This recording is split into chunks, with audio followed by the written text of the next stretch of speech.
The hard thing for me is convincing myself to step over the threshold in the first place. And I get stuck in paralysis pretty easily. A bit of advice that Lynn gave me when I called her one day and was just freaking out about different life path things. She just said, have you considered just writing down a plan and then just following that plan? And it's like, it sounds so dumb. It sounds so dumb, but I realized that's actually not what I'd been doing. I realized what I'd actually been doing is whenever I had any decision, I wrote down every possible thing I could do and then evaluate them against each other, which resulted in me being paralyzed. Instead of being like, write down a plan that kind of works at least vaguely, and then just say you're gonna do that, and then if there are really severe problems with it, fix it. I am about to swan dive off of the conventional career ladder for a while. Today with special guest JN Fang, we talk about how to find your next career step after you've stepped off the ladder. Let's do it. Welcome back to another episode of Vulnerability Junkies. Hello. Hello. Today we have a special guest, JN. Woo! The Yeah. medium enthusiasm Yeah. applause. Woo! And applause. Yeah, all part of the comedic structure of this podcast. Yeah. Jan and I met through Jamie, actually, but we met playing Mahjong together in SF. You were looking for a place to practice because you had an intense match coming up with your Grandmother. in China. Yeah. Right. And so we got some good The training. motherland. Yeah. We got to bond over a board game, Mhm. which is great. Anyway, one thing that we've actually talked about, all three of us actually, to some degree that I wanted to dig in further today on the pod, is just that we've all kind of had our own flavors of weird and windy career paths. Mm-hmm. And we're all kind of in a stage of exploring and kind of figuring it out. And so I kind of want to just talk a bit about that journey, what that looks like for you in particular, but then also like I have a very good hunch that a lot of it's going to be relatable and a good place for all of us to connect. So with that, maybe it would be helpful to get some context first on what your flavor of windy career path has looked like for you. Yeah. I'll paint a high level picture and we can dig into it in later. Let's see. So for the first 18 years of my life, I thought I was going to become a doctor. Wow. My dad had been one. He was a gastroenterologist. And I feel like, when you get asked what you want to be at the age of 5 and you only know 2 careers, either your mom's or your dad's. So chose one. And pretty quickly when I got to college, had thought I was going to be pre-med, started in a bunch of bio chem classes. And then it wasn't until I did my first internship over the summer that I worked at a tiny startup in Bangalore, India, that was building an app for diabetics. Whoa. I didn't know this. And that was my first coding internship too. And at that point, I was a year into SCS, or having taken just a handful of CS courses, and also did some CS in high school. But I think it was the first time that I was like, okay, this is I didn't know it back then, I think, but I was kind of setting myself up for this is the test of do I'll give CS a chance, and tech a chance. And it was just way faster to get to talking to patients and getting to impact. And so from there, engineering all the way. Yeah. And so, and I think because that was my entryway into computer science, I think I was always searching for how I could use technology to solve big problems, starting with global health stuff, which is where I started. Mm-hmm. And then when I thought about my career path and like compared it to friends who are also studying CS. It was just, I think I never quite felt like I fit in, thinking about like, what should I do post grad or full time and stuff. So I ended up moving out here to the Bay and working at Coursera in education as my first full time job. And then went through a definitely a bit of a existential crisis, and landed working on Elizabeth Warren's presidential campaign during the 2020 elections. And then and that was happy to go into that shift later, but yeah, and then eventually made my way to my last job, which was for a federal contractor that had come out of the healthcare.gov rescue. So, and now in Founderland. So a lot of ping pong for me. It feels like, at least. It just like occurred to me that you've kind of been playing like impact engineer bingo. Yeah. You like started out doing something kind of healthcare related. It's like funny. It's like a death first search. Honestly, like Yeah.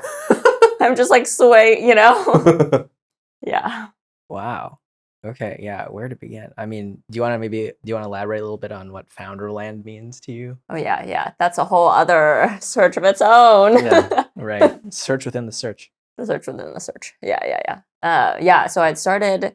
The initial impetus for going into startups was I had this like terrible piece of software I'd worked with when I was working for a state, and I saw that they were using it was an insurance claims processing system, and it was processing all of the claims for the state, Massachusetts in this case, and it was just the worst thing that we had ever seen, or that I'd ever seen. And it was so bad. Our team hated it so much that at the end, when I was leaving and I was TL for the team, I got a piñata and I stuck the logo of of this company on the piñata, and we all just took a whack at it. Oh wow, wow. Yeah, it was incredibly cathartic. That's amazing. That's This pretty is great. like have you seen the movie Office Space? Yeah. This is your Office Space moment. Yeah. Wow. Yeah. Too bad that we didn't have a printer, Too bad it wasn't a printer. Closest thing you can get with software, a piñata. But yeah, so that was the initial impetus. And then since then, definitely learned very quickly that the process of finding a market and seeing if there is demand for a product is very different from just wanting to build something that you had seen, or wanting to replace something that you had seen. And so realized pretty quickly, private insurance companies not really looking to improve claims, which is its whole own problem. And then spent a couple months looking into like future of work and recruiting, and considered going back into healthcare. And I feel like I just kept, and just like, kept being in this abstract fluid space until I had one friend who pulled me into climate because she wanted to explore the voluntary carbon markets. And I was like, okay, I don't know anything about this, so here we go. And that was the initial pull into climate, and like probably I've spent the last year, a little more than a year in that space since then.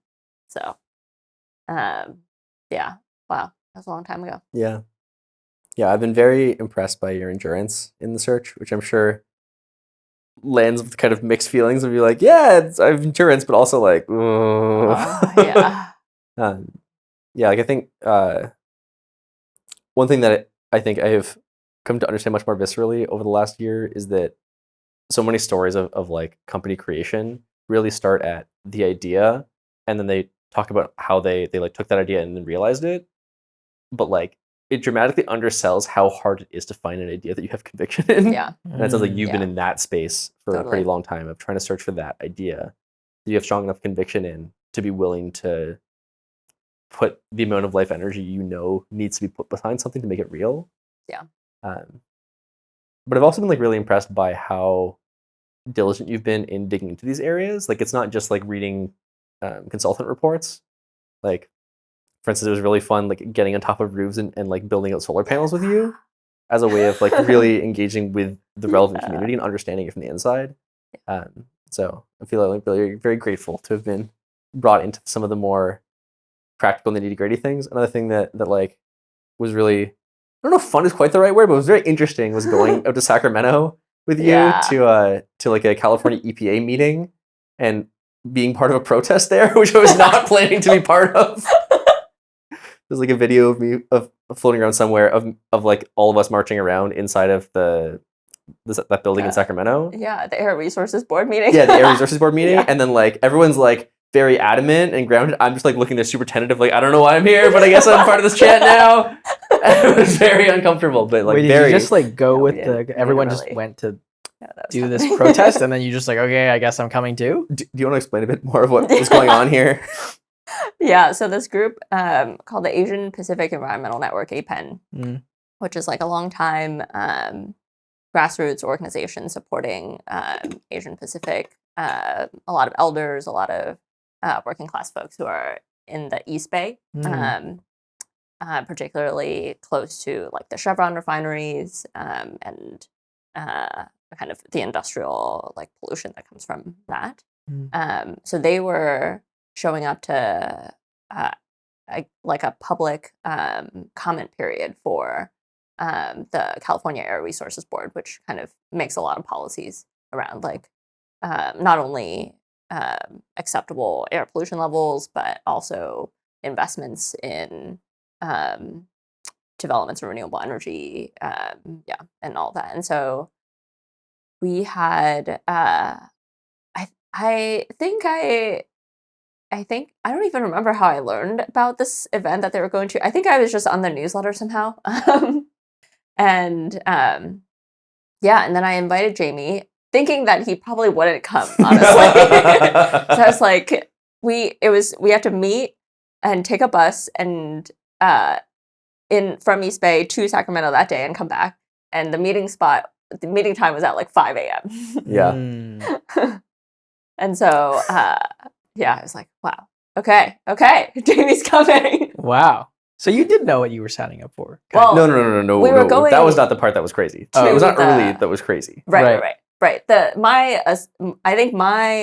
really didn't really know what we were doing either. But I was like, okay, I think it'll be super helpful to go to this meeting and just see like how they're discussing it, what they're discussing, to what detail they're discussing their policies, and just like get a read of like what's preventing what is swaying policy at that level. And so and APEN definitely had a stance on the policy, which at the time was trying to well, it's been a little while. I think they were trying to limit the number of It's okay. It doesn't matter that Can't much. remember. There was something. There was something that they were pushing for around renewable energy, like some goal that they were trying to push for, a more aggressive goal. And I think so then we ended up going there, and it really, I thought it was like going to be a PowerPoint presentation that lasted 2 hours. Right. And maybe more, and it ended up being like a 20-minute PowerPoint presentation followed by 4+ hours, because we had to leave to come back to SF, of 30 seconds of commentary from different people who had shown up, different members of the public who had shown up. Okay. And for just like 4 hours. So they're going through hundreds of people from all parts of California who have shown up to give comment on this particular like bundle of policies. Was it interesting? It was fascinating. It was fascinating. Yeah. It was fascinating. Yeah, like it was really clear that there were different groups representing clear different interests there. Mm. And like at some points they just made it overtly clear because people would say their bit and then people from the same interest group would all end their statement with exactly the same words to make it clear that they had some kind of strong affiliation. So it was interesting seeing all these different interests represented in these groups. So there was people there just overtly from oil and gas. There's people there that were representing small business owners who were really concerned about electricity prices. Chamber of Commerce, yeah. There was just like more old school environmentalists that showed up. There was a bunch of other things that made it a little bit weirder and more interesting. There was 3 people there wearing costumes that just like, I think they were supposed to be like ghosts more or less. They had like giant signs on their front. Yeah. That said like famine and hunger. Right. And I don't remember what else was on there. Like really like flooding, kind of like extreme, like social outcomes from continuing on this path towards climate right. disaster. Yeah. And then at some point during this event, one of the APEN leaders, or at least one of the associated leaders, kind of gathered everyone from our seats and pulled us outside, and then said like, "We're gonna do demonstration now." And I'm like, "Okay," like, and Jen's like, "Yeah, like let's go," and I was like, "Okay." And then we like while I think it was like while one of it was either the Chamber of Commerce speakers was talking or possibly one of the oil gas reps was speaking. Yeah, they timed it. We just like they timed it so that we would march through that and we'd all be chanting together, like walking through the halls or the aisles of this big stadium seating area. Wait, so they're still going through the speeches? Yes, it was an intentional interruption. Yeah. Wow. And then at the end, like another person from APEN during their comment period explained like why they'd done that. From their perception, the ordering of it was intentionally shuffled to push all the environmentalists to the end, and it was so long that a lot of them would have to go home before they'd be able to give comment. I still don't know if that's true or not. But I don't know. I think it's kind of pernicious because if it is true, it'd be really hard to prove that. But anyway, that was like a very, very interesting experience, and I think it's like broadly indicative of the kinds of things that like I've seen you do in order to explore these different things. It isn't just like, let me do some Google searches or read some research. It's like, let me get on the ground. Let me see like how HVAC technicians actually work, like what solar installation actually looks like, what legislation is actually happening. Let me go to a conference where it's just people that working in this industry and run around talking to them. And like, I know how exhausting those things are. So I have like a lot of respect for the process. Thanks, Jeremy. Yeah, I think one thing that I'm interested in learning more about is just your thinking, I guess, behind all the turns that you just talked about. Yeah. And also like how it felt to go through them, right? Like I feel like when I was in college, it was, I don't know, I was like having existential crises like every other day, it felt like. And so like hearing you talk about how for 18 years you were like doctor. And then I think it was your first or second year that you did the internship. Yeah, summer after my first year. Right. And then kind of a pretty big change like immediately after. Yeah. Like, was it? I heard that one big part of that was the feedback loop being way shorter. The impact, like speed to impact, essentially being very attractive. Basically, not having to wait like 10 years to do med school and all that stuff.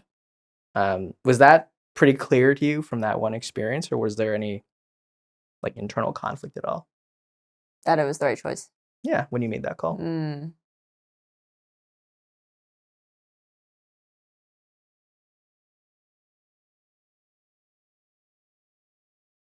Yeah, definitely not. I feel like Really? I think there are It's clear. definitely versions of like I would say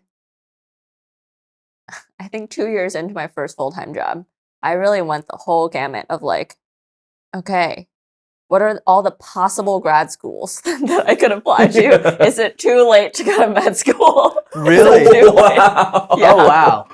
Oh wow. I really So you like relapsed. Kind of. Relapsed into wanting to be a doctor. Yeah. That's what I'm hearing, right? Like, yikes. Well, I think I had put my first job onto such a pedestal of like it. I like did the whole like recruiting cycle, interviews, and then like I was like, okay, I optimized the shit out of this. Like this is gonna be it.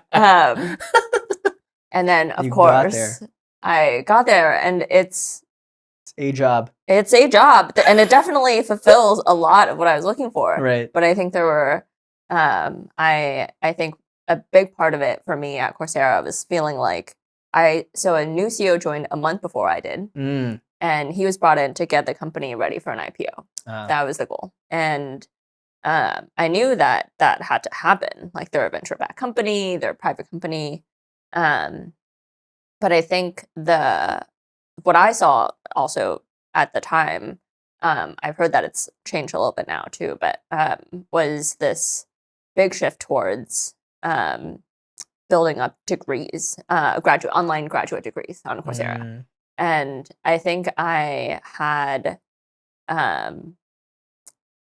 was definitely just like always thinking a lot, probably overthinking about the like long-term impact of what I was building. And so, I think I struggled with the idea that instead of trying to scale the original mission of democratizing a ton of education at low cost, we were instead going to continue driving up credential inflation in the US and all over the world. And so, So that was, I think, when I got to the place where I was like, oh, this job is not checking all of the boxes that I had really tried to optimize it for. I was like, okay, back to it. What are all the other options that are remaining? Got it. Right, that makes sense. Yeah. And I guess the immediate obvious one was the one that you'd been thinking about for a very long time. Yeah, I definitely thought about it. And then I think it was not, I would not call it a relapse, because I don't think I ever was like, yeah, maybe I should try it out, again. I think I was like, okay, I really did pretty much go through the list of like, do I want to get like an econ PhD, a policy degree, a work in government, and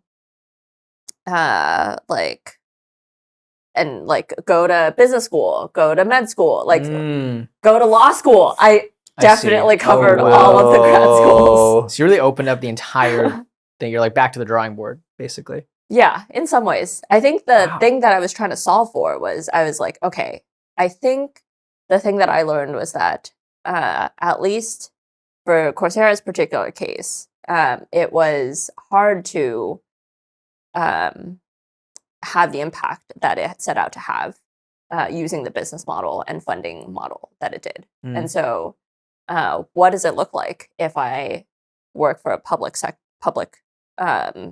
work for the public sector, where the incentives are different, the model is different, the impact model is different, and so I think I wouldn't say I was like, let's get a PhD in anything. It was like,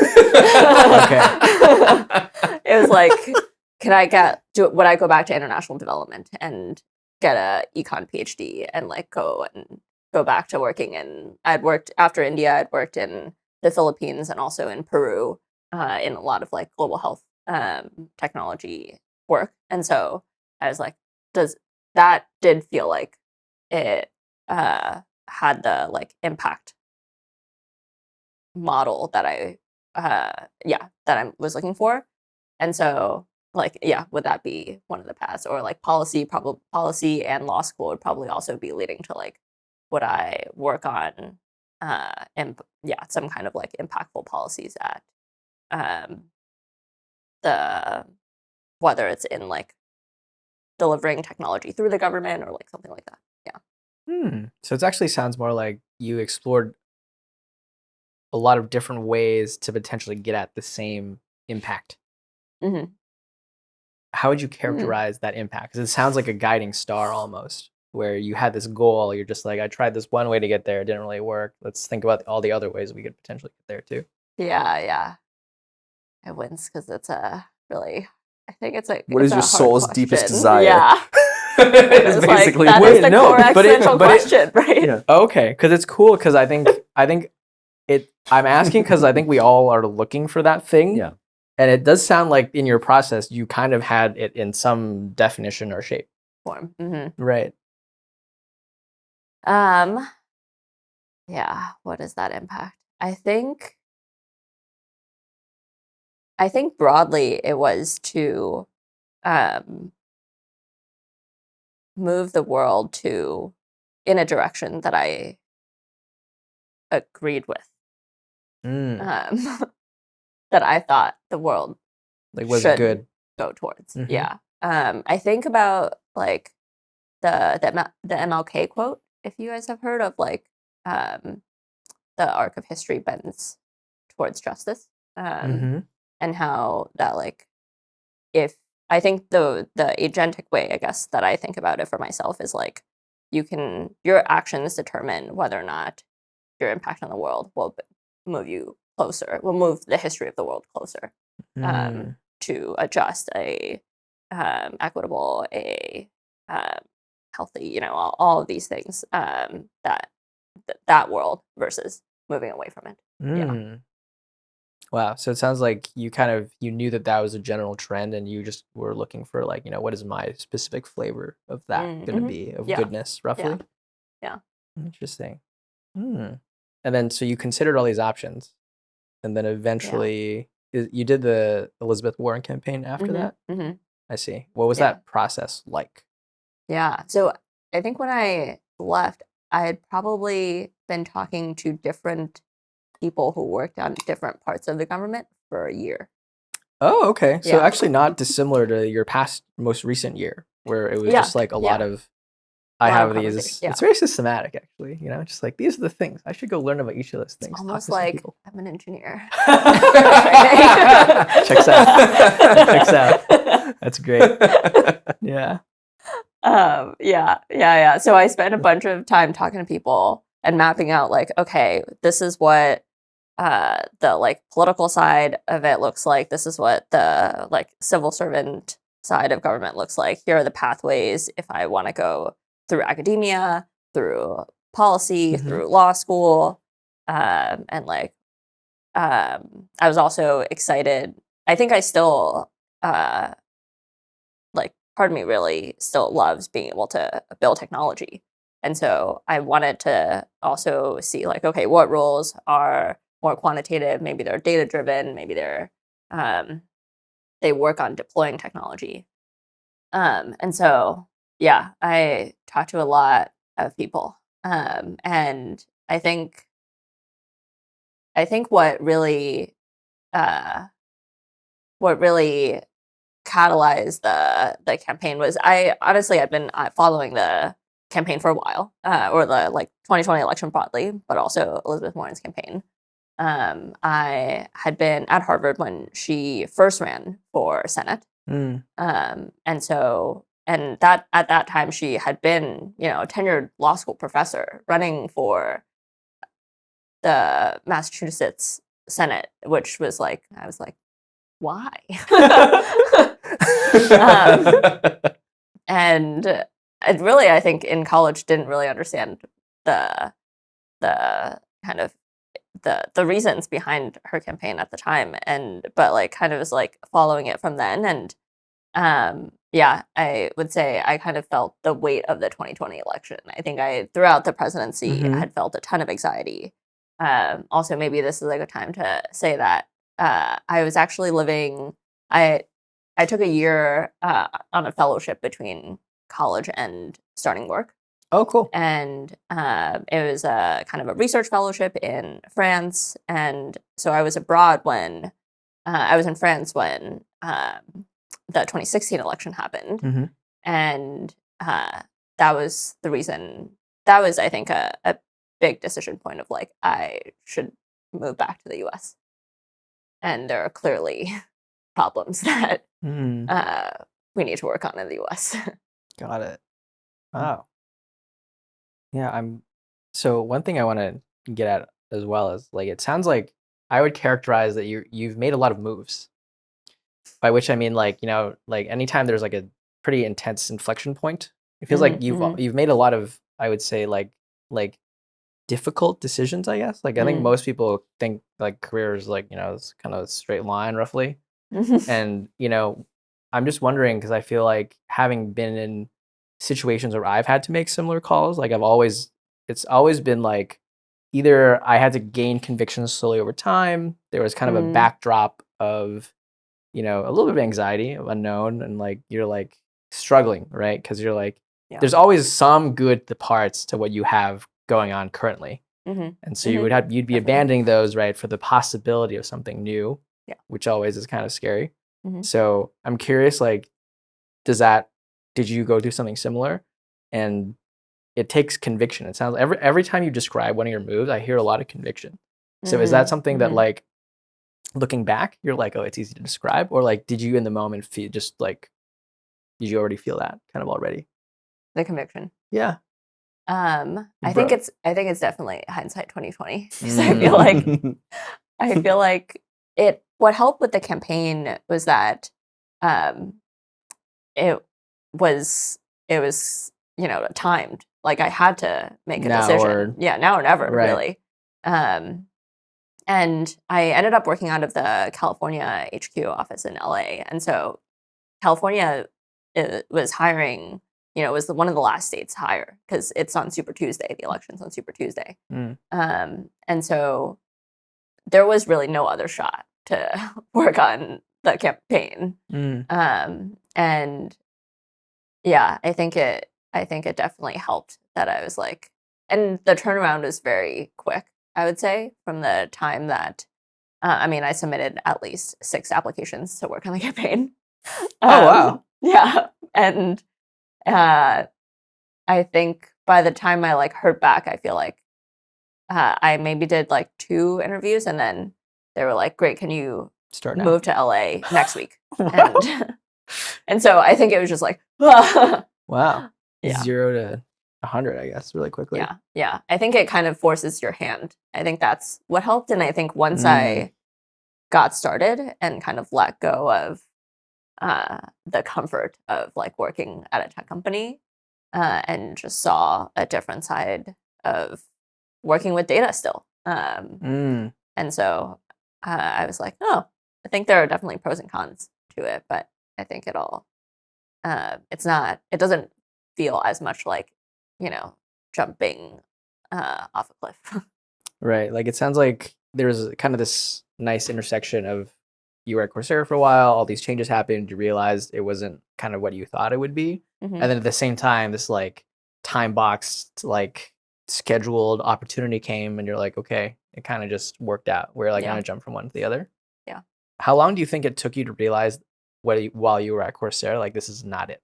Like, was it like a week? Was it like 6 months? Probably more on the order of like 6 months to a year. Yeah. Okay. Yeah. Got it. So, okay, I'm imagining then it was more of like you started getting the signals. Yeah. You kind of sit with it for a bit. Eventually you're like, the vibe is feeling increasingly like this is not it. Yeah. I actually really loved the culture and the team and the vibe broadly. But it was more the impact, the direction. Yeah, the like long-term impact of what I was building that I was like, is this not good for the world? I see. Like that question was building in the back of your mind. I see. Yeah. And then eventually you're like, maybe not. Maybe not. Yeah. At least I wasn't sure about it, which it felt like I wanted to be sure, and I think the answer, the way to answer that question would have been to see the other way of doing it, which is like work for the government, work for the public sector and see what that's like. God. Yeah. Interesting. It seems like as you've been going through this kind of windy journey, there's been a lot of things that have been changing, but 2 things that I think have been pretty stable is the desire to work with technology and the desire to address inequity. I was trying to figure out like a way of framing impact in a way that I think addresses all those things, like that applies in education, applies in health, applies in climate. I think that's like an accurate way of, does it like kind of map to how you think about it? Yeah, I think so. Yeah. I would say that checks out. Yeah, because like many of the people I know tend to be more opinionated about some dimension of that, to be like only private sector. Whereas you're like, I'm open to public sector, I'm private sector. Sounds like you briefly entertained like very different routes of like going down the economist route, Yeah, academia. but those parts seem like they've been pretty stable for a long time. Mm-hmm. Are there other things that feel like they're like kind of stable North Stars that even all the other random variables are like, I don't know about any of these things, the like addressing inequity, technology, and are there other things where you're like, that thing is solid, like that definitely matters to me?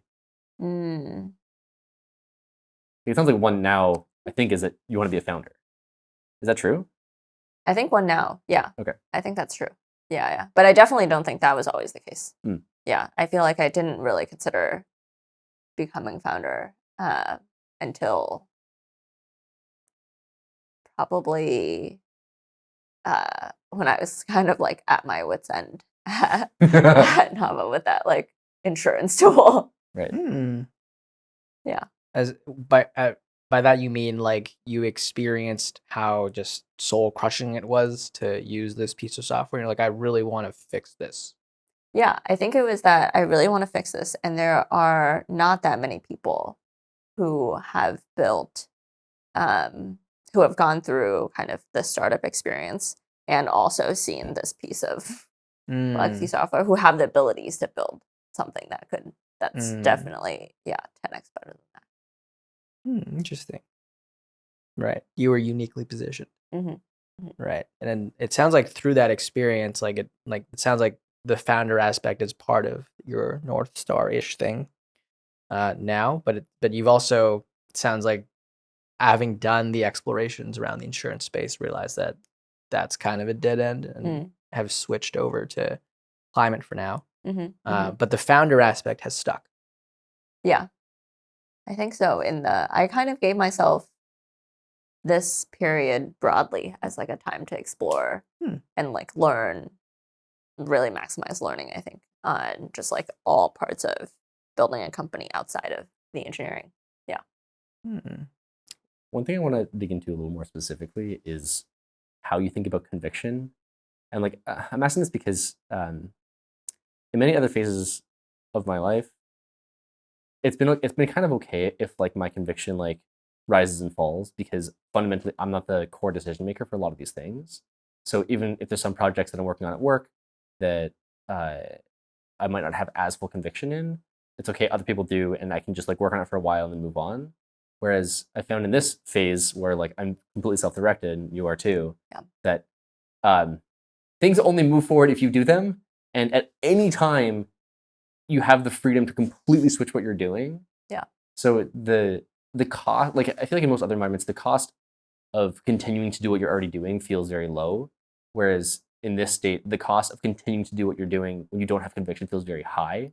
Like, does that resonate with you? Yeah. Yeah. And then how do you manage that right now? Like, how do you manage this constant question of like, am I doing the right thing or should I switch? Yeah. Yeah, I don't know if I have a great strategy for this, honestly. I feel like it's only been in the last couple of months that I've realized how much of building conviction is having someone else, just literally one other person who's like, this is probably, and I think for a while I really dismissed that, because I was like, we are like, I mean, I think we're all like pretty quantitative people. Like, I was like, there should be a rubric in which I determine how likely, and like it should check all the boxes. And I will have thoroughly thought this through, like running through, tests on a piece of code. And yeah, I think I was like, okay, I should be able to reach this on my own. I have all the skills I need in terms of like execution. And, but I think so early on, when ideas are so fragile, and it's, I think especially for me, as you can tell from my very systematic way of thinking about pivots, I really think through scenarios and like probably overthink a lot of the time. And so I think it was really hard, and it has been very hard to build a conviction, because it always feels like there's something that like some checkbox that it doesn't Mm. fulfill, you know. This is maybe a bit of a spicy question. How much do you think that's because you don't trust your own judgment?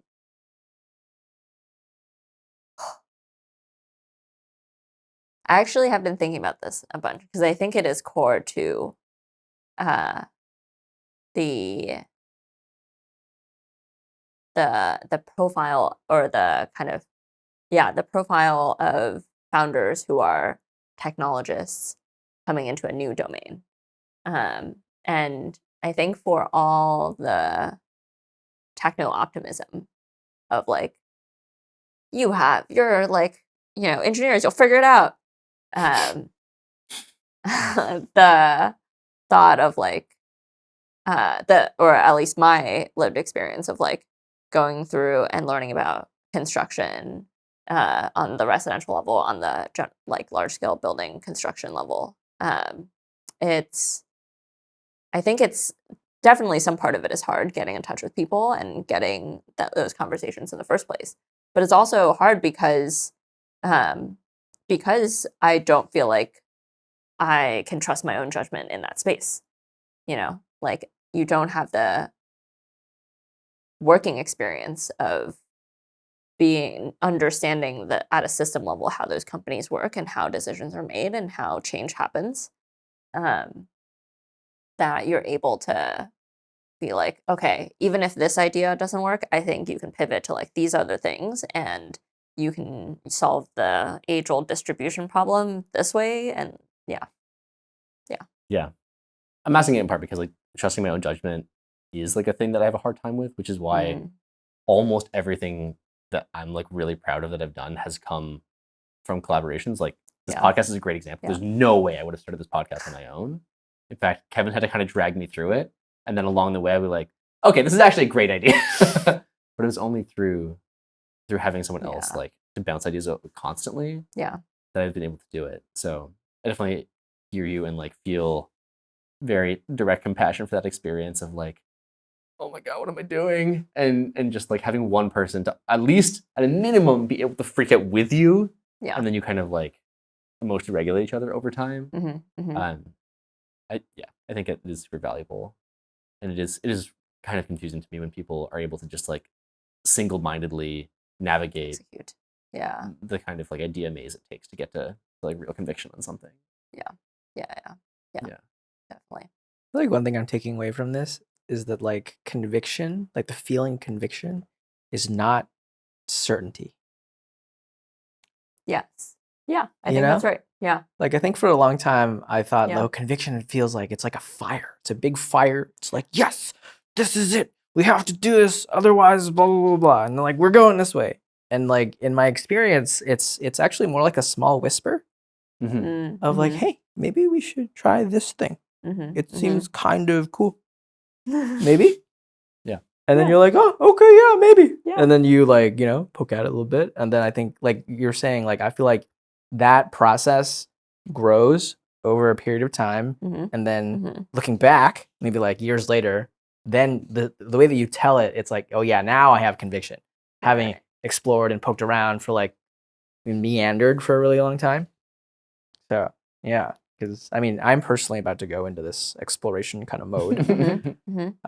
Welcome. Yeah, fun times.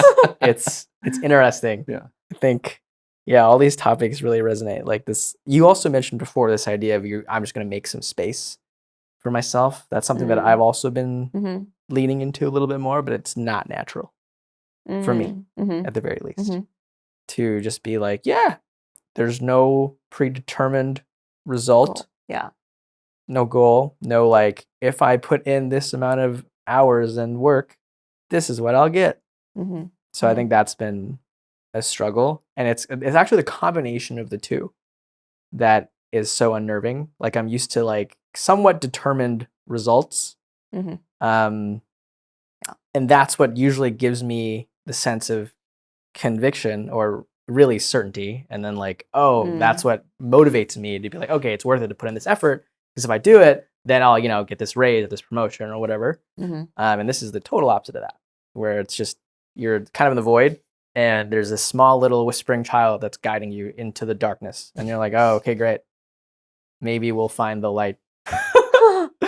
Well, so I'm kind of curious to hear the other side of it, given that it sounds like, Kevin, you kind of did the poking to get started the podcast. Like, what did conviction feel like at that point? So it's similar because I think one of the themes that I think I'm putting my finger on is this like time and space thing, essentially, where you talked about how, you figuring out that Coursera was not it for you, for what reasons took 6 months, maybe closer to a year. I think all of my best ideas have been incubating in the back of my mind for 3. Wow. Yeah. Like I had the idea to do this podcast actually when I first discovered ABG, Asian Boss Girl, in 2019. I was like, oh, this is cool. There should be a dude version of this. And then I had spent maybe a few days thinking okay, what would we talk about? Who would I want to be my co-host? Didn't really come to anything conclusive. Put the idea down. And then inevitably, the next year rolls around, pandemic. It's oh, maybe we should do a thing. Maybe we should do a podcast. Oh yeah, I had that idea. Let me bring up that note again. Not really feeling it. Don't really know where I would push this. Let's put it away. And then that kind of happened every year until we finally did the Relating Between the Lines course together. Oh. And then it was kind of no.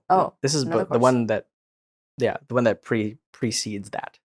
Gotcha. We did an online version first, but he actually did it first and then recommended it to me. So it was created by it was the youngest ever facilitator from Touchy Feely. Oh, cool. He spun out and then made his own course that was online and cohorted during COVID. So we took that, and then after that, we actually went back and then took the original Touchy Feely course at Stanford. Yeah, but there was a year later. Though. Yeah, but I left that course and was I kind of want this space that they've made for us to practice these interpersonal dynamic skills. It's we should keep doing this. Yeah. It was a lot of fun. And then that's what connected to my podcast idea that's been sitting in the bookshelf for a long time. I was let's this out again. And then put 2 and 2 together. I was I know what we're going to talk about now. And I know who I'm going to talk about it with. And I was yo, Jamie. Amazing. Do you want? I think I literally, it was the week before the course was about to end. I was yo, should we do a podcast? This is the topic? Huh? That's kind of how it started. And my response was why would anyone listen to that? And then I think I said something along the lines of, I don't think that matters. Just because it's kind of experience from doing YouTube before this. And in Creator Land, this is what they teach you, right? It's everything that you think everything is boring because it's your life, you're used to it, whatever. But actually, it's pretty interesting to other people. Yeah. And you can really easily replicate this because the people that at least I watch or listen to, it's they're not really talking about super crazy stuff most of the time. Just these are my experiences and this is what I think. And it's not always new information either. It's not I'm learning new things every single time, but just their own personal accounting it's connecting. And it's that was the essence of it, I think. That you don't need to be novel to be connecting. Yeah. And and that kind of rolled from there. And then it was just we kind of did it experimentally. The first thing was, can we even do this? So we recorded and edited 5 or 6 episodes before we were okay, we can commit to this thing. And then we spent 3 months then figuring out a name, artwork, intro music, etc. Yeah, and then eventually we launched the thing. It's just been a sequence of experiments, basically. We're okay, we can keep up this recording thing. It feels good. The editing process is doable. Yeah, and then that was season 1. Realized we need to take a break. And now we're doing this. This video thing is totally new. Doing more guests is kind of new. Yeah. So I don't know. Wow. That's what I mean. I think it's never been conviction, rah, rah, rah. Kind of one step at a time. Yeah. I think that fits for me too. That oftentimes the things that I develop really strong conviction in have some kind of root many years in the past. I think one of 2 things yields conviction for me. Either, I guess one of 3 things. It's ideas from the past that I've been kicking myself for a really long time. So I guess that's what gave me the necessary conviction to move to Hong Kong for 4 months. Mm. Was that like I've been talking about doing this for years, Mhm. and I hate saying I'm going to do something and then not doing it. Mm. Another kind of really strong source of conviction for me is when I get nerd sniped. So like when someone presents a problem that seems like it should have a simple answer to me, and being like, oh, like one that I went down a very long rabbit hole on was, oh, like like the hex codes that make up like a color, like how does that work? And I'm like, oh, this is gonna be super simple. It's take me like a day to figure it out. And then 3 months later, I wrote like a 4,000 word blog post about it. Wow. And it's because like each point, it just felt like it should be easy. It felt like it should be easy, and because of that, I just kept going because I was like insulted that I couldn't answer the seemingly basic question. And I think the third kind is when I meet someone that like I'm just so intensely energized by talking to them that I'm like, how do I spend more time with this person? Mm-hmm. So ultimately, like Mm. in the feeling of doubt that I had even about this podcast, the thing that kept drawing me back was like, I do really like hanging out and talking about things with Kevin. And in the experience of recording the first couple episodes, I just noticed that after the episode, completely ignoring anything to do with the launch, just the recording of the episode was super energizing for me in a way that I felt the kind of glow of several days afterwards. And I've had that kind of experience in other domains as well. But this is interesting. I've never tried to enumerate like conviction this way before, but I think that it's pretty much always been one of those three things. Hmm. Oh, that's cool. That's Yeah. a great sign. I want to pull in something that you asked about earlier. I Yeah. think it's a really good question. This idea of trusting yourself. Yeah. Mm-hmm. I think I'm learning to trust myself because I Mm. think that's what's making it possible even. I don't think like me like a year ago could have conceived this idea of just taking time off and like not having like an official job and building the usual career and like making space to explore and travel and do all these things. Yeah. And I think a big part of that is in a previous episode we talked about just like me like trusting my own internal compass and like my own sense of like taste now Mm-hmm. and judgment essentially. Mhm. So I'm curious if like it sounds like both of you have had a little bit of struggle with that as well. And I wonder if you think that it's something worth working towards, or that you guys think about this is something a skill that I need to build, or maybe it's not that deep and you don't think about it at all. I don't know. I mean, I don't know like what the right path for this is. Like the way that I've actually been thinking about the last couple years of my life is as a series of experiments. Mm-hmm. Like I have different ideas about what kinds of things I could sink a lot of time into that would feel very fulfilling, or that would lead me down a path that I would have conviction into. So going to Hong Kong for 4 months was part of an experiment that was originally planned to be a year. And then after 4 months, I'm like, this experiment is not working. Mm. Or another way of saying it, this experiment is conclusive, and the answer is I don't want to keep doing this. And for the last like 8-ish months now, I've been running this experiment of like, maybe I want to try starting a company. And then all the specific details of what that means are still ongoing experiments. And I think that for each of these things, having some kind of time box on them has helped me, recognizing I'm not like committing to doing this forever. I'm committing to trying this for this period of time to see if it like feels like it's aligned. And oftentimes, once I'm able to step past the threshold of like just thinking about it into actually doing it, I'm able to build conviction one way or the other fairly quickly. But like the hard thing for me is convincing myself to step over the threshold in the first place. And I get stuck in paralysis pretty easily. Like a bit of advice that Lynn gave me when I called her one day, and was just freaking out about different life path things. She just said, have you considered just writing down a plan and then just following that plan? And it's like, it sounds so dumb. It sounds so dumb, but I realized that's actually not what I'd been doing. I realized what I'd actually been doing is whenever I had any decision, I wrote down every possible thing I could do and then evaluate them against each other, which resulted in me being paralyzed. Instead of being like, write down a plan that kind of works at least vaguely, and then just say you're going to do that. And then if there are really severe problems with it, fix it. But don't like start out with like the most ridiculous version of optimization. This is like kind of like satisfizer versus maximizer. But I realized I was applying like maximizer mindset to way too many things in life, and it was stressing me out. I think that's been part of much more recent like realization. Just choose a thing. Just choose a thing and try it for a while. If the thing doesn't immediately seem obviously wrong, then just try it, and then you'll find out pretty quickly what the real answer is. That makes sense. It's like you can't really do the usual maximizing optimizing thing if like the problem is unbounded. Yeah, exactly. That's exactly it. So like in many other situations, it's like I have 3 job offers. Then you can kind of do the maximizer thing, even though there's limits, but you can kind of do it. Where if I say, Kevin, you can do anything you want for the next year, you'd be like, let me write down all of the options for what is contained in anything. Doesn't work. Yeah, we've talked about this too. In product land, we call this a default decision. Right, exactly. As a mechanism for tackling ambiguity. Just start with a option, and then and then because you need a basis to compare things to improve. Versus starting, super blank slate. Okay.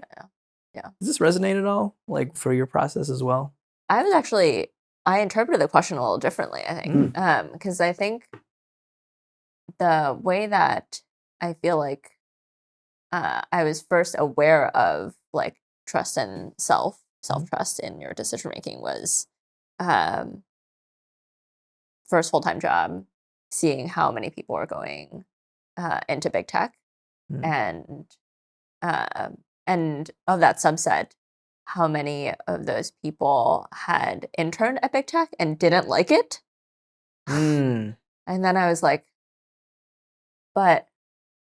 they I think in their thinking, I just heard them reasoning of like, oh, but maybe it'll be different, like full time. And I think to me, I remember thinking, I was like, that is ridiculous.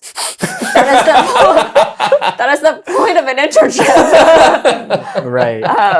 And so I think that was like what I can remember as like a first really conscious decision to be like, I'm going to trust what I learned from each of my internships, and that like I didn't connect with enterprise software. I would say that I think really loved startups, but probably 5-person startup was a little small as a freshman. It's pretty small. and or the other decisions. And I wanted to have, probably like a little bit of support, but I also wanted to be at a company whose mission and like impact that I believe. And so, that kind of ruled out a lot of the like big tech paths that I saw a ton of classmates go into. And I think that was the first time that I consciously was like, I'm going to trust the like reasoning and experience and judgment that I had prior and make a decision now for the future. And I think the other part of it to maybe this like practice mechanism is around like not trying to reduce self-judgment for not doing something, not having done other paths earlier, or not knowing something earlier. Because I think that can really lead to a negative cycle in your head. Yeah. And I think part of like appreciating the journey that I've been lucky to have gone on is that like is realizing that like I made the best decision in that moment with the information that I had, and that it led me to learn all these things about myself and about like what I was looking for, and it like got me to where I am. But that I don't like regret having done it, that like part of it, I feel like part of getting to the state where you can trust your judgment better is when you know that your future self won't penalize you for it. Whoa, interesting. Yeah, I'm hearing for you that there was 2 moments. One is you watched your classmates kind of like discard all this data that they had and just proceed. And you're like, that seems not right. I'm gonna use the data that I have and make a call. And that might be like maybe not the first, but like a really shining example of a moment where you built conviction off of like you went out, did some research, learned some things, made a call based off of the known information, and you felt good about that whole process that you've been able to repeat now kind of over time. And then it sounds like the other liberating thought is it's kind of the way that I'm interpreting it is it's kind of like freedom from like, I guess, the repercussions of maybe quote unquote failure or of like making the wrong decision in the future. Where for you, like the biggest thing would be to look back and have regrets. And that's the thing that you want to avoid the most. But when you were able to just trust your judgment and be like, yeah, I made in that moment, I make the best decisions with the information that I'm given at a given point in time. And that's all you can hope for, really. That was liberating. And then you're like, okay, I can trust it now. Yeah, because I think it's slightly different than what I think you were saying, Jamie, where it actually sounded like you mentioned like crossing the threshold is the main barrier. It sounds like almost not a trust thing, but more of a courage thing. Yeah. For you, like where it's more just like the decision is in front of me. I need to take the leap of faith. And then like convincing yourself to do that solo has been hard in the past. And then you've had multiple experiences of like when you're with somebody. Helps a lot. Yeah, you can send it with them. Yeah. But that's interesting. That's a little different. Yeah. Yeah, I think similar to you, Jan, like if I've had actual experiences, I am very good at feeling grounded and trust my own decisions. Like if friends be like, oh, we should do this thing, it's so fun. I'd be like, I've done this thing. I did not have fun. I'm not doing this again. And they're like, no, I'm just trying to get I literally remember exactly what it's like. I don't enjoy this thing. Go have fun. Like, I'm going to chill out here.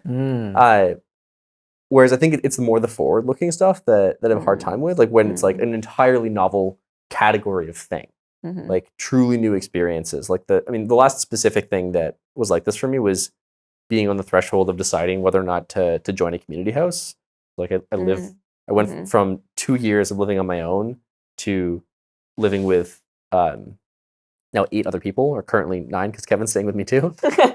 And that was really scary to me because I had none of my past experiences really tell me whether or not I would enjoy this. And the thing that eventually helped me kick me over the threshold was 2 things. One of them was that conversation with Lynn where she's just like, make a plan and write it down and then look at it. And if it's okay, just do it. And the other thing was, even though I didn't have like a good template for understanding whether I would like that specific thing, I had like really strong data from my past that I don't like living alone. Like I've done this now a lot. And the only other option that I really saw from this was living alone. So even though it was still scary and it still required someone to be like, come on, man, just like go do this. I think ultimately it was clear that I needed to go try something new since I knew my existing options were not working for me.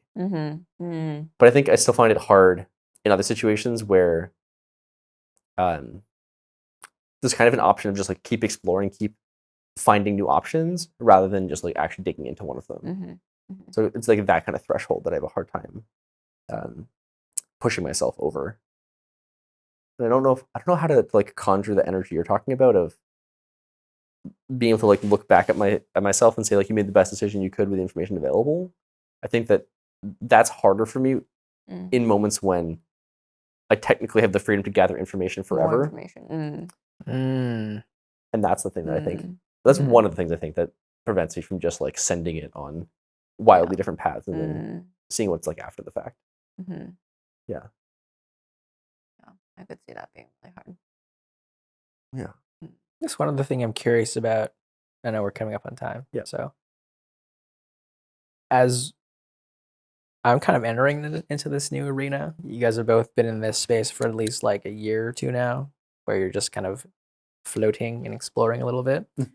I feel like people in the Bay Area, it's very celebrated to do this founder exploration type thing. And I'm curious, is like even maybe here or other places, like have you guys ever felt like judged or like just like kind of awkward, like describing where you're kind of at with people, especially people who might just still be in very like traditional corporate kind of like, this is it, and this is my value structure, like type people. I'm curious if that's ever come up. Yeah, I've definitely had confusion. Mm. And I think the judgment maybe is probably more me reading it than them actually intending it to be Ah. judgment. Okay. But it comes in the form of something like, oh, you were working on, are you like, you're working on solar now. I thought you were working on carbon markets, or I thought you were learning about recruiting before. Mm. And so I feel like that's one line of it. Or I think I've had friends not really know what to ask or like how to ask about my work. Mm. And yeah, I think, and so I feel like it was definitely it felt easier earlier on to be like, to kind of hear that kind of feedback and be like, oh, this is a judgment on me. Like I am not, I am too frivolous. Like I am not serious in what I am working on. If I'm trying to learn entire sectors in a matter of like months, you know. Yeah. But I think it's where it's more actually coming from, as I've been in this period for longer and talked to more friends about it, is that it's coming from just like it's a very different working style to being an employee at a company. Mm-hmm. And the external markers are that you are like shifting industries, but the and that's kind of what they're attaching onto as like a jumping off point to ask you more about it. But I think there's not really a comparison to that working as an employee. And so I still haven't honestly felt like a great way of describing the work and like how it happens to friends who have less of an understanding of it. Yeah. Sounds like not so much. Sounds like your friends are great actually, and that they're just trying to understand and support, and not really like judging you. But that finding that connection has been hard because they don't really know how to right connect with that. What about you?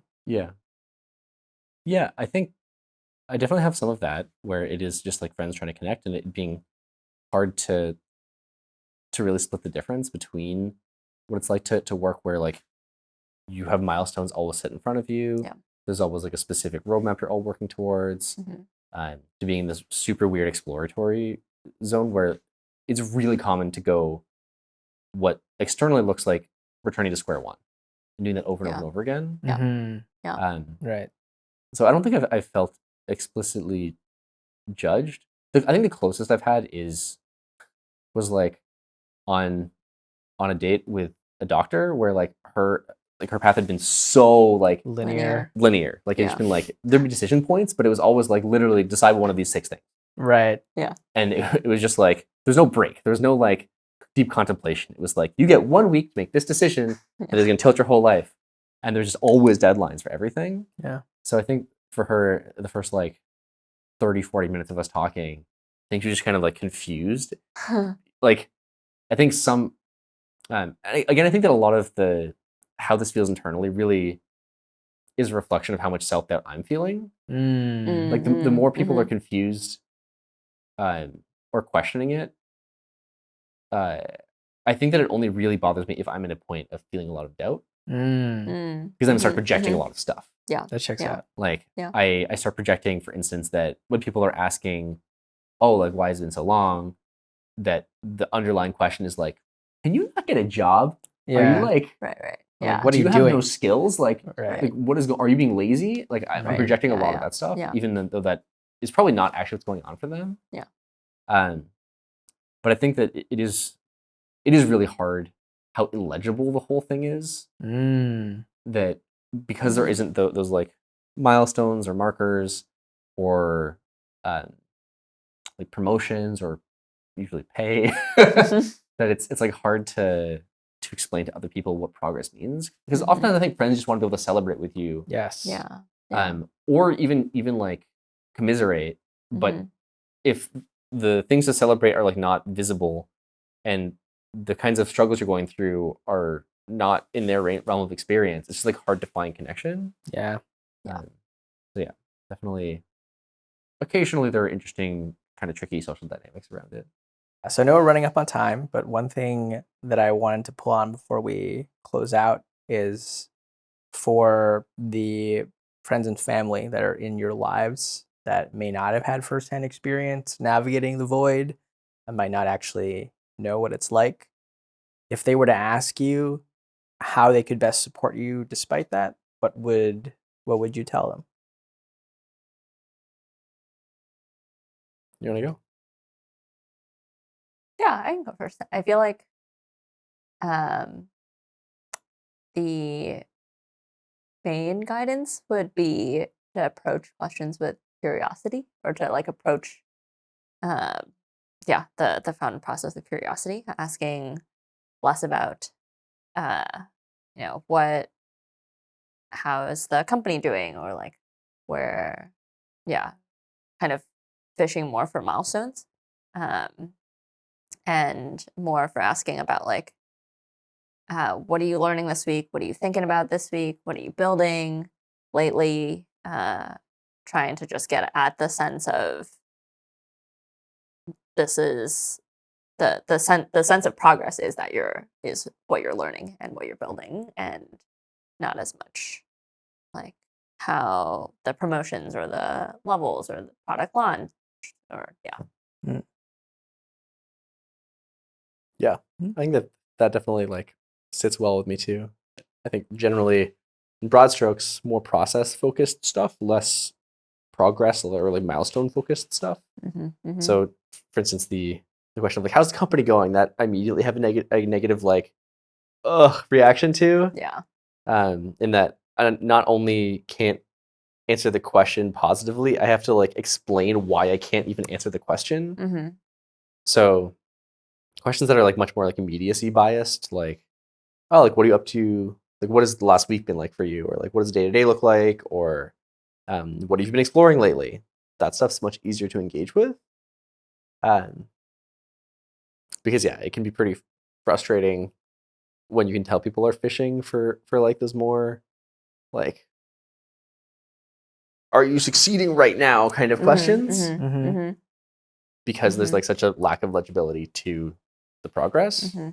Like one thing that one of the SBC staff said a long time ago is like, the way that you actually know that you're making progress in this process is if your ideas are getting better and your process itself is improving. Because up to the point where you actually know what you're doing, everything before that is like eventually kind of a wash, but there still is a meaningful way in which you are moving towards conviction in something. Yeah. Just like hard to see externally. So anyways, process focused stuff I think is like the short version of it. Yeah, that makes sense. I think my two key takeaways are that focusing on the immediate future, like the next day or the next week, as opposed to the next, months, really helps, because when you're in the void and you're navigating the void, that's all you can really see. Yeah, I think immediate future, but also immediate past. Past, yeah. Got Yeah. it. Right. That little, you only see a little bit Catch up. Yeah. before and a little bit behind. Yeah, exactly. Got it. Yeah. That makes sense. And then there's also just like not anchoring so hard on milestones, goals, achievements, because in the space, progress looks really non-linear. Sometimes you're going forward and back, or back, but in a different direction, and then I get it. That makes sense. Cool. Well, I feel pretty complete on this topic. So yeah, we can call it there. How are y'all feeling as we check out for this episode? Yeah. I think I'm feeling like a 9 emotionally. Pretty positive. Definitely feeling energized from having this conversation. And then physically, probably still around maybe probably still at 4. Yeah. Mm. Also more hungry now, and so that's kind of affecting it. Checks out. And then the main emotion that I'm feeling, I would say, is warmth. Warmth from being able to share the space with you guys and have the conversation. That's awesome. It Yeah. sounds very cozy. Yeah. There you go. think emotionally I'm at like an 8. Physically I'm at like a 5. Definitely feeling a little fadey on the physical front. Probably I'm also hungry. That does not help. Right. And then emotional tone is something like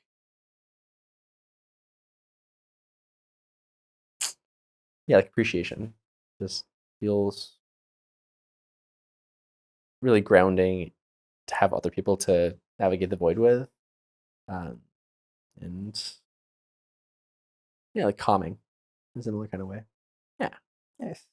Yeah, I think I'm similar, like physically like an 8, emotionally like a 9. Yeah. I think I feel a combination of there's definitely lots of joy and I would say gratefulness for having both of you and just other people that are also I'm about to jump into this world of the void. So I'm feeling grateful that y'all are there as well. And we can share the ups and downs, and that's a point of connection, which is really nice. And part of me is also feeling just like a lot of compassion, just because I know that even from describing each of your journeys, that it's tough, and it's it's glamorized. I think a lot especially in the Bay, like founder journey and exploring new things is really hyped up. But it can be really tough, as we've talked about, and also can tend to be a very lonely journey. So, yeah, feeling a lot of compassion as well for y'all who've been in it for like a year, 2 years now. So, yeah, supportive vibes. Nice. Cool. Well, I think we can call it there. Thank you again, you at home or wherever you are listening, watching. PSA, actually, if you aren't aware, this podcast now has a video component. So we'll have a YouTube channel that kind of matches all the audio podcast episodes that you find on a regular that accompanies all of the regular podcast episodes that you listen to wherever you listen to podcasts. We'll link that in the description notes below. But thanks for tuning in, and have a good rest of your day or night wherever you are. See ya.